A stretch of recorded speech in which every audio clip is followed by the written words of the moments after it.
The kitchen smelled like blood and garlic, and the specific kind of silence that falls when armed men stop breathing. 6 of them stood frozen along the stainless steel prep counters, guns raised, suits pressed, eyes locked on their boss. Not one of them moved, not one of them spoke, because Jesuwu hadn't spoken it, and in his world, that was the only clock that mattered. Bridget was on the floor. Her white server's uniform was soaked through, deep red blooming across her chest and collar, spreading into the fabric the way bad news spreads through a room. Her knees were on cold tile. Her hands were empty. She had nothing. No weapon, no exit, no plan. Just 10 years of watching dangerous men from the corner of her eye and knowing, bone-deep knowing, exactly when to stay still. So she didn't run. She looked up at him. That was the mistake. Or maybe she wouldn't know for weeks. It was the only thing that saved her life. Jesuwu stared back. Not the way men like him usually looked at women like Bridget. Through her, past her, around her. The way the whole world had looked at her for 31 years. He looked at her, cold, calculating, like she was a problem he hadn't encountered before and wasn't sure yet if he wanted to solve it or bury it. Then, without a word to his men, he reached down and draped his jacket over her shoulders. The entire room stopped. Nobody who worked for Jesuwu had ever seen him do that. Not for anyone. Bridget didn't move, didn't thank him, didn't exhale. She just held his gaze and thought about the thing she knew, the thing she'd overheard 3 weeks ago between 2 men who'd never noticed her refilling their glasses, and wondered if that was why she was still breathing, or if it was about to be the reason she wasn't. Being invisible had its advantages. Bridget had learned this the hard way, and then turned it into something close to a superpower. When people assume you're unintelligent because you're heavy, they say extraordinary things right in front of you. They don't bother lowering their voices. They don't bother moving to a different room. They speak freely because you're not a person to them. You're furniture, and furniture doesn't remember. Bridget remembered everything. She knew which table in Hana Sol's private dining room was used for negotiations the management pretended not to notice. She knew which regular ordered steak and met with different men each week, and never touched his food. She knew which delivery driver arrived on Thursdays after close, not with produce, but with sealed containers that went directly to a locked back office, without being logged in the restaurant's inventory system. More specifically, she knew who Jesuwu was. Not from the papers barely touched him. Not from rumor was too cowardly, too careful. She knew because she had been watching him for 8 months from the periphery of his table, the way she watched everyone, and what she had observed was this. Jesuwu ran the Korean syndicate that controlled the Northwest port operations and 3 food distribution networks that intersected with every major restaurant in the city. He was meticulous, cold, entirely controlled. He never raised his voice. His men moved around him like the tide moved around a fixed point. They arranged themselves to his stillness, and tonight something had gone wrong. The man who had beaten her was not one of his. He was the nephew of a rival family, too young and too volatile, who had come into the kitchen with 2 of his own people, and made the mistake of assuming that the women working the floor were interchangeable with the floor itself. When Bridget moved to clear the table, she had stumbled into an exchange of words that turned physical faster than she'd anticipated. A tray went down. Her body followed it. The blood was real. The broken lip was real. The ache spreading through her left side was real. What was not accidental was the fact that she'd heard every word of what came before. And that, Bridget understood, kneeling on the tile with Jesuwu's jacket warm across her shoulders, was why she was still breathing. He didn't take her somewhere. He stayed. That was the first surprise. In Bridget's experience, powerful men in crisis situations either eliminated the complication or removed themselves from it. Jesuwu did neither. He sent his men out to deal with the people who had put her on the floor. She heard it happen, contained and efficient, 3 rooms away. And then he came back and crouched down in front of her on the kitchen tile, as if the posture cost him nothing. "Can you stand?" he asked. "I've been standing since I was 10 months old," Bridget said. "I can stand." She did, and he watched her do it without offering his hand, which she understood instinctively was a form of respect rather than indifference. She straightened. She drew herself up to her full height, which was considerable, and stopped pretending. Her side didn't hurt because pretending was a choice, and she had just decided to stop making it. He looked at her for a long moment. His face gave nothing, not cruelty, not warmth, just that carved, practiced absence of readable emotion that very old stone develops when everything soft has been worn away over time. Then he said, "You heard the conversation before it became a situation, not a question." "I heard several conversations tonight," Bridget said carefully. "This kitchen is small, and people speak loudly when they're angry." "What did you hear?" She met his eyes. She had made a decision somewhere between the floor and standing upright. The decision was this. She was done with smallness, done with the shrinking, the softening, the apologetic approximation of herself that a lifetime of being dismissed had trained her to perform. If this man was going to kill her for what she knew, he was going to do it with full knowledge of exactly who he was killing. "I heard enough," she said, "to know that what happened tonight wasn't random. Someone set it up. Someone told that family where you'd be, and what time your dinner service ran, and which entrance your kitchen staff uses. Someone on the inside gave them a window." Jesuwu went very still. "I also know who," Bridget said. The kitchen was absolutely silent. Somewhere outside, Chicago moved and breathed and did its indifferent city things. In here, the only sound was the low hum of the walk-in cooler and Bridget's own heartbeat, which was moving faster than she would have liked. "Tell me," Jesuwu said. "I'll tell you," she said, "after you answer one question for me first." Something shifted in his expression. Not anger. Something more interesting than anger.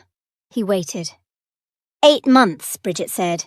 "I've worked this floor for 8 months.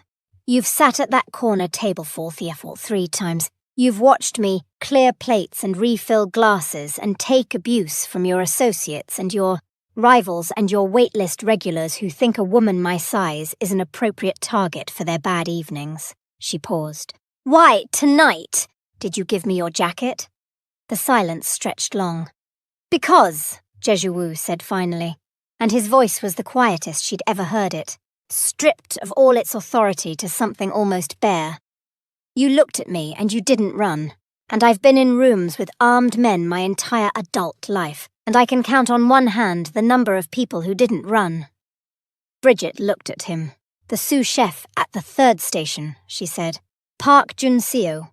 He's been receiving deposits every other Thursday from a numbered account that routes through 2 shell companies to a family called the Bake Group out of Incheon." Jesuwu's jaw moved once. He pressed his lips together. He nodded. "You already knew," Bridget said. "I suspected," he said. "Now I know." He stood. He looked down at her. This woman in the bloody server's uniform, with his jacket on her shoulders, and 8 months of knowledge stored behind her eyes, and the expression on his face was not one she had words for yet. She would learn them later. For now, she just watched him make a decision that she could see happening in real time, the slow, absolute closing of a door. "You don't belong in this kitchen," he said. "I work in this kitchen," Bridget replied. "Not anymore," he said. "Get your coat." The car was a black Genesis with tinted windows, and a back seat that cost more than Bridget's car. She got in because the alternatives were bleeding on the pavement or explaining the night to the police, and neither of those options ended well. Jesuwu sat across from her, not beside her. The interior was lit to the dim amber of expensive restraint.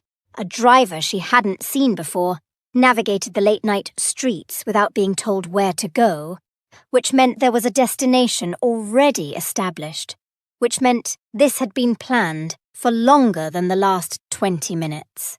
"Where are we going?" Bridget asked. "Somewhere you can be looked at by a doctor," he said. "I don't need her. Your left side," he said. "You've been breathing shallow since you stood up." cracked rib or bruised. I'd guess bruised, but I'd rather know. Bridget looked at him. He had been watching her breathe. She filed this information in the same place she filed all information. Carefully, without immediate interpretation, to be returned to later when she had more context.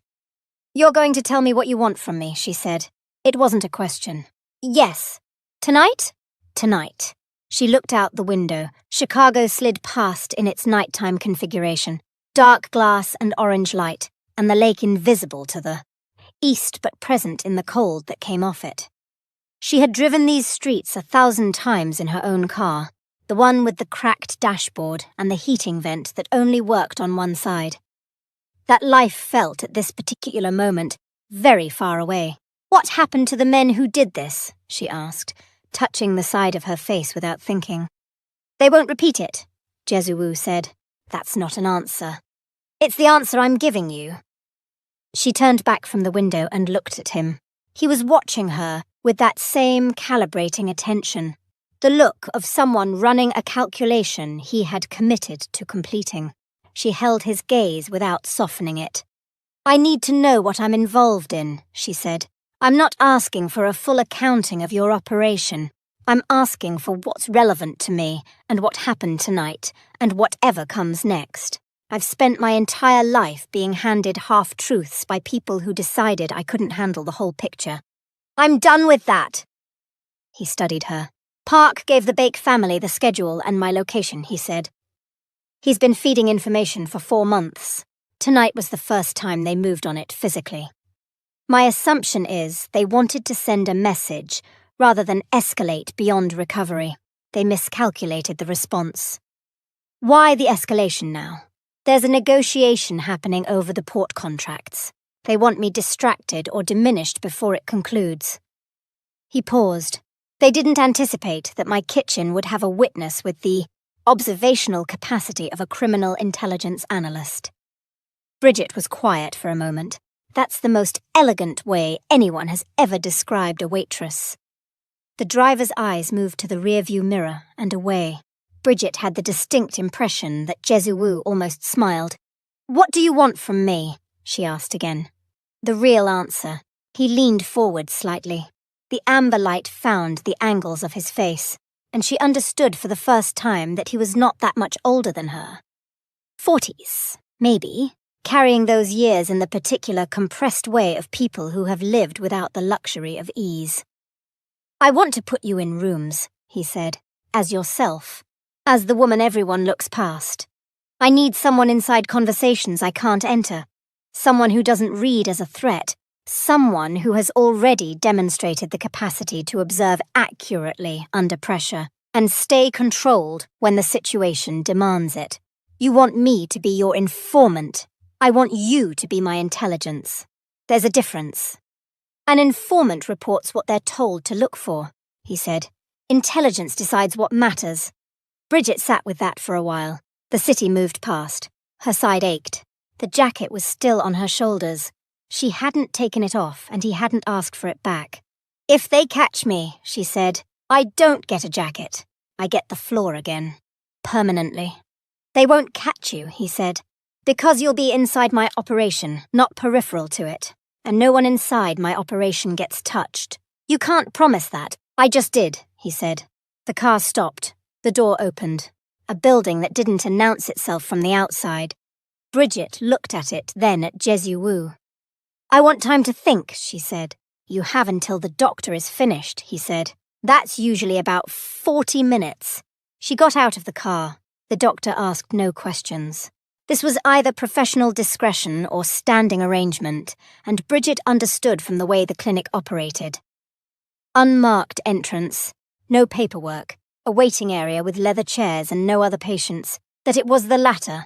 2 cracked ribs, not broken, a deep bruise across her jaw that would be spectacular by morning. Clean and dressed, and given a specific list of instructions she would mostly follow. Jesuwu was waiting in the anteroom when she came out. He was standing rather than sitting, his phone face down on the leather chair beside him, which she took to mean he had been waiting without occupying himself with other things. She wasn't sure what that meant. She filed it. "Well," he said. "Cracked," she said. "Not broken. I've had worse." Something moved in his expression. "You shouldn't have had worse." She looked at him. "People like me always have worse. That's not self-pity. It's just accurate." He held her gaze for a long moment. "It won't be accurate anymore." She had thought about it in the 40 minutes she'd had. She had thought about her apartment, about the thwalsall and the heating that worked inconsistently, and the kitchen manager at Hana Sol who had suggested last month, in front of 3 other staff members, that she try the stairs instead of the elevator. She had thought about what she knew. Everything she had accumulated across 11 years of being underestimated, and what it had ever gotten her. Then she had thought about a man who watched her breathe to check for cracked ribs and didn't hand her a half-truth when she asked for the whole one. "I have conditions," she said. "Name them. I keep working. Not at Hana Sol, obviously. But somewhere public. Somewhere with access to the kinds of conversations you need. I don't sit in a room waiting to be used. I have a function." Agreed. "I'm not kept. I earn. Whatever arrangement this becomes, I contribute to it and receive something for that contribution. I've never been someone's dependent, and I'm not starting now." Agreed. "And if I ever tell you that something is wrong, if I tell you that a situation is becoming dangerous in a way that hasn't been accounted for, you listen. You don't tell me I'm being overcautious.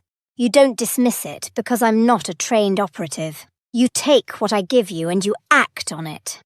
He looked at her for a long moment. "That last one," he said, "I don't agree to easily. I've built my operation on specific protocols." "Your specific protocols," Bridget said, "got you an ambush in your own kitchen by a family that a waitress had pegged for 4 months before your intelligence apparatus did." The silence stretched. "Agreed," he said. She extended her hand. He looked at it, not surprised, just taking it in, and shook it. His grip was firm. And even, not the crushing demonstration of dominance she might have expected, not the apologetic softening that most men used when they weren't sure how to shake hands with a woman they didn't know how to categorize. Just a handshake between equals. "One more thing," she said. "Yes, the jacket," she said. "Do you want it back?" He looked at her. For the first time, something broke through the controlled surface. Not quite warmth, but the precursor to it. The place where warmth might eventually live if conditions permitted. "Keep it," he said. Over the following 3 weeks, Bridget learned the shape of the world she had stepped into. She was placed in a private dining club on the north side. Upscale, connected, the kind of establishment where men with serious money conducted conversations they couldn't have in their offices. She worked the floor as herself, Bridget Lawson, server, big and competent and categorically invisible to everyone who paid the bills. She refilled glasses, she cleared plates, she listened with the particular focused attention that 11 years of practice had made effortless. Every evening she delivered a report to a man named Choi, one of Jesuwoo's operations managers, who received it in writing, which was her preference. What she heard, what she had inferred, what she thought warranted follow-up and why. The third report, Choi had passed to Jesuwoo without comment. Jesuwoo had called her directly, which was not protocol. The Bake family's legal counsel was at table 7 last Tuesday, she'd written. He met with a man I identified as working for the city zoning office. The conversation was about a property on the northwest waterfront. I have the parcel number. The zoning approval they discussed appears to conflict with the existing port access agreement you have in place, specifically the loading corridor on the east side. "How do you know about the loading corridor?" he'd asked when he called. "I listened," she said, "the night one of your captains explained it to a man who had too much to drink and needed the geography simplified. 4 months ago, table 9, a Tuesday. There was a pause. What else do you remember from that table?" Bridget had told him. She had told him all of it, every conversation she had catalogued across 8 months of working his restaurant's floor, organised by date and subject, and the people involved. It took 40 minutes. By the end, she could hear something new in his silence. Not just calculation, but the particular quality of a man realizing he has significantly underestimated something. "I need you somewhere with more access," he said. "Define more access. I'm hosting a gathering in 3 weeks. The people I most need read will all be in the same room. I need you there as a guest, not staff." Bridget had been many things in her life. A guest at Jesuwu's table was not one of them. "I don't have anything to wear to whatever you're describing," she said. "That," he said, with the quiet, absolute certainty she was beginning to recognize as his register for all decisions already made, "is not your problem." 2 days later, a woman named Ji Yeon arrived at Bridget's apartment with 3 cases of fabric samples and the focused energy of someone with a professional mission. She measured. She asked questions about what Bridget was comfortable with and, crucially, what she was tired of hiding from. She did not suggest dark colours. She did not suggest vertical stripes. She worked in deep emerald and wine and hammered gold, in cuts that followed Bridget's body, rather than apologizing for it. He said specifically, Ji-yeon mentioned at one point, not looking up from her pinning, no camouflage, his word. Bridget stood in front of the mirror in a preliminary fitting and looked at a version of herself she hadn't been offered before, not smaller, not apologetic, just herself fully rendered, with all the space she occupied acknowledged and dressed accordingly. She didn't say anything for a long moment. "Is something wrong?" Ji-yeon asked. "No," Bridget said. "The opposite." The gathering was held in a private estate 40 minutes north of the city, in a house that had been built to look like old money, and had in fact been paid for with very new money, moving through very clean accounts. 40 people. The kind of 40 people who shaped cities without appearing to, who sat on boards and chaired committees and collected favours the way other people collected receipts. Bridget walked in on Jesuwu's arm. She felt the room recalibrate around the entrance in that specific, subtle way of spaces that run on status and had just encountered information they hadn't been given in advance. The women appraised her with the automatic assessment of people who had been taught since childhood to rank other people by their surfaces. The men looked at Jesuwu first and at Bridget second, which told her they saw her as an extension of his statement, rather than a person in her own right, which was exactly what she needed them to think. "The man by the east window," Jesuwu said quietly as they moved into the room. "He's the one I can't read." "Kim Dijung," Bridget said, without looking directly at him. "He's had 3 private conversations with the Bake family's operations manager in the past month. I flagged him in my second report. He's not loyal to any single party. He's brokering." She felt Jesuwu go very still beside her. "Your second report," he said he was worth watching. "He's past watching," she said. "He's already decided. The question is what he's been promised." "Can you find out tonight?" "Give me an hour near the garden access and someone boring to sit me next to at dinner," she said. "He'll find me. Men who are brokering always want an audience, and they always pick the person they think will carry it back to the wrong party." Jesuwu looked down at her. She met his gaze without deflecting. Something moved through his expression, that same fractured quality she'd first seen in the anteroom of the clinic, the place where something warmer lived behind the stone. "An hour," he said. They separated. Bridget found a seat in the low garden access, accepted a glass of wine she didn't drink, and became furniture. Kim Dae-jung found her in 40 minutes. He sat down with the comfortable expansiveness of a man who had decided she was safe. He talked about the city. He talked about the port negotiations. He talked, without ever quite saying it plainly, about the terms of an agreement that was being offered to him and the timeline, and what he'd been told about Jesuwu's operation being vulnerable to disruption if the right pressure were applied at the right point. Bridget listened. She smiled occasionally in a way that conveyed nothing. She asked exactly one question in the entire 45 minutes, and it was about the waterfront property that had appeared in her third report, phrased as innocent curiosity. He told her everything. Later, In the car home, she gave Jesuwu a full accounting of what she'd heard. She watched him listen. She watched the calculation move through his face, fast and precise, and when she finished, he was quiet for a long moment. "You got more in one conversation," he said, "than my people have extracted in 3 months of surveillance." "Your people," Bridget said, "look like your people. I look like someone's well-dressed guest who wanted to sit down because her feet hurt." "Yes," he said. "You keep agreeing with me in that particular tone," she said. "Like you're recalibrating something." "I am," he said. She looked at him. "What?" she said.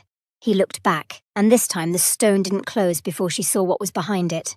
"You," he said. "Just that. There is a specific danger in being truly seen by someone who has power, and Bridget had known it her whole life. The world had spent 32 years refusing to see her, and she had built a practice around that invisibility, had turned it into an instrument.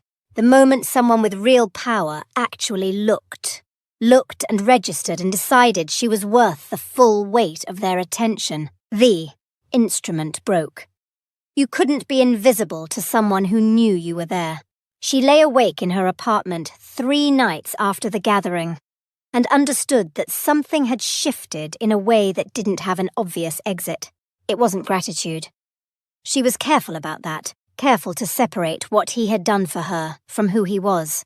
He had given her his jacket and a doctor and a tailor and access to rooms she'd never been offered. That was real. It was also, she reminded herself in the clear, cold part of her mind that didn't indulge in sentiment, a professional investment. She was useful to him. The care was not incidental to that usefulness, except that it didn't feel entirely like calculation. She had watched him with enough attention to know the difference. She had watched the way he noted her breathing without making it obvious, the way he didn't fill silence with performance, the way he'd told her the truth about his father without framing it as a confidence or a gift. Just information, offered plainly, because she'd asked plainly, and he'd decided she deserved the direct version. The problem with a man like Jesuwu was not that he was dangerous. She had always known he was dangerous. The problem was that dangerous, in her experience, was the expected thing. What she hadn't expected was the accompanying precision of his care. She was still thinking about this at 7 the next morning when her phone rang. "We have a situation," Choi said. Bridget sat up. Her ribs protested. "What kind?" "The Bake family's response to last night's gathering," he said. "They moved faster than anticipated. There's a problem at the club." The club, meaning the Northside dining establishment. Her place of work, her access point. The room full of conversations she had spent 3 weeks building trust inside. "Is anyone hurt?" she said. "A beat. Not yet, mister. Jesuwu would like you to come in."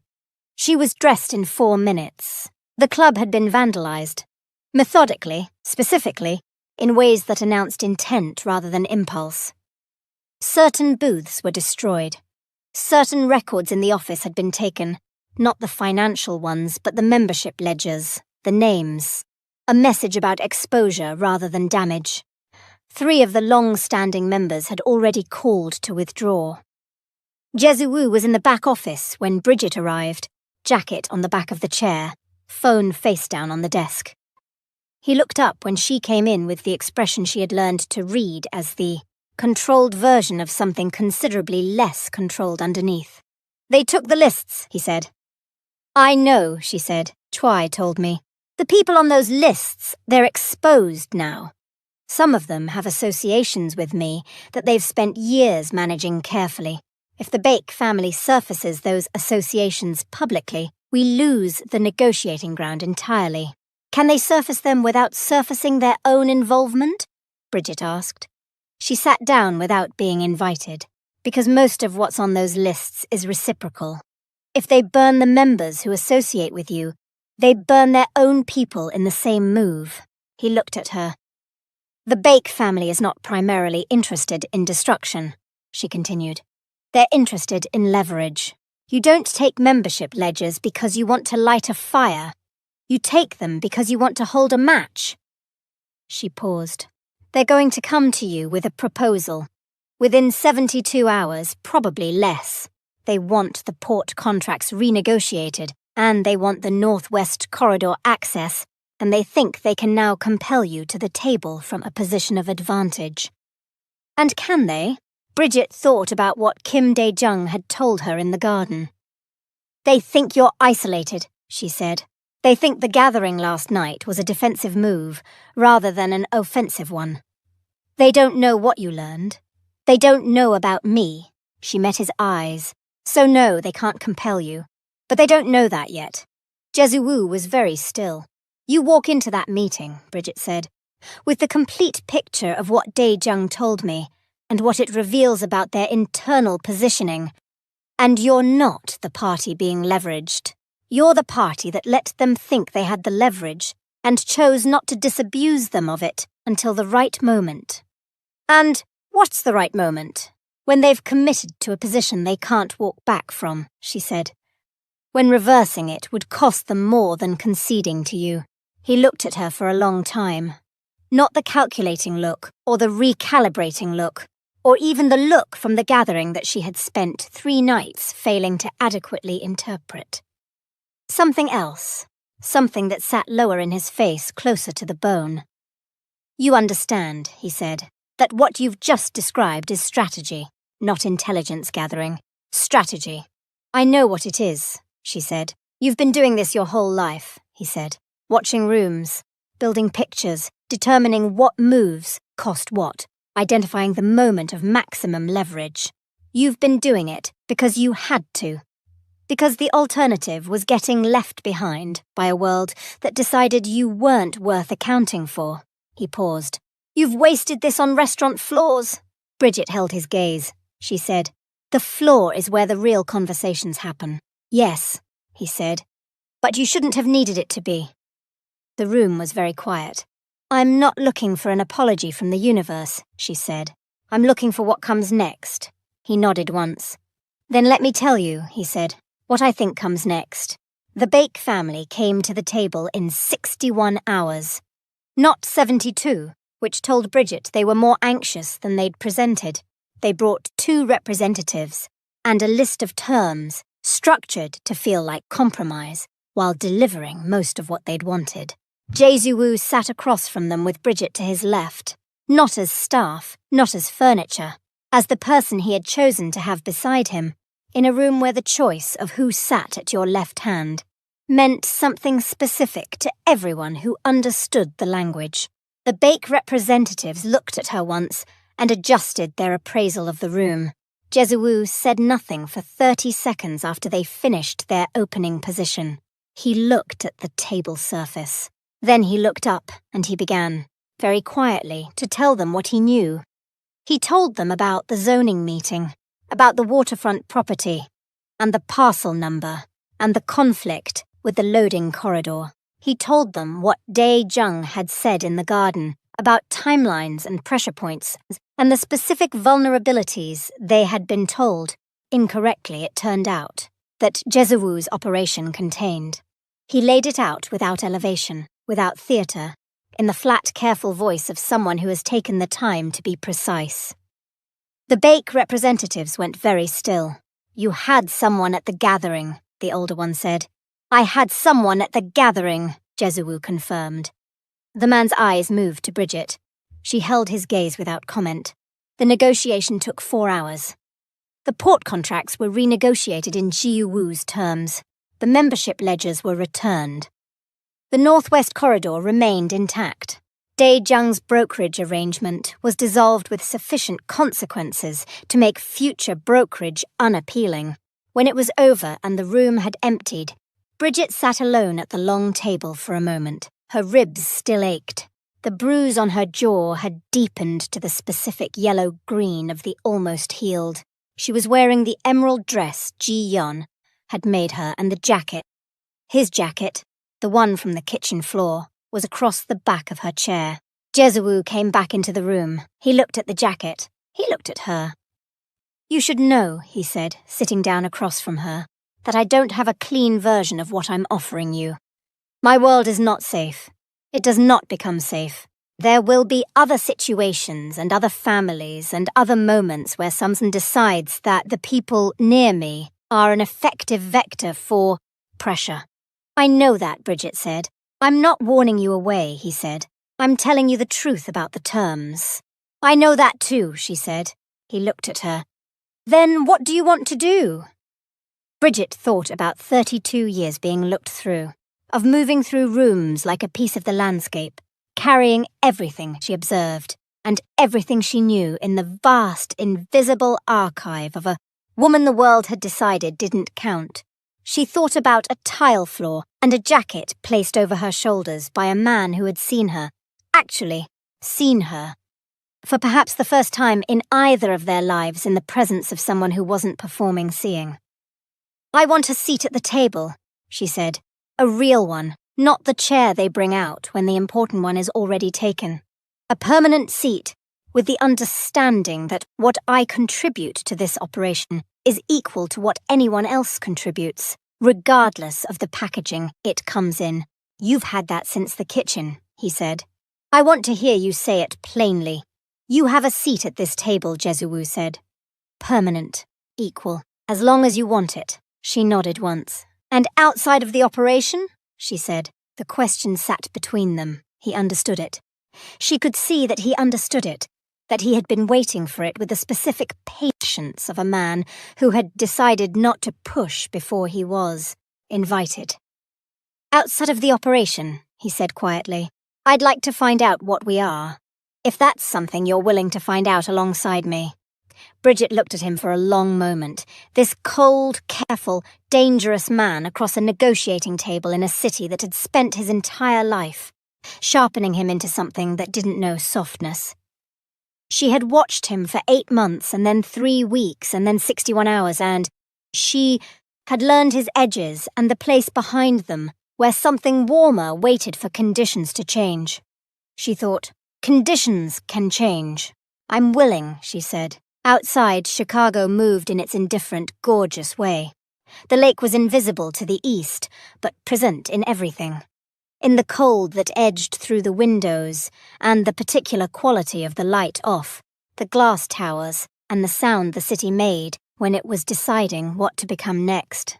Bridget Lawson picked up the jacket from the back of the chair and put it on. She looked at the man across from her. He was looking back. Nobody in this city saw her coming. That was, and had always been, the point. Bridget Lawson. The woman this city spent 32 years looking through, sitting at the most dangerous table in Chicago, with a permanent seat, and a man beside her who understands, finally, what it costs to be seen, and what it means when someone chooses to stay anywhere.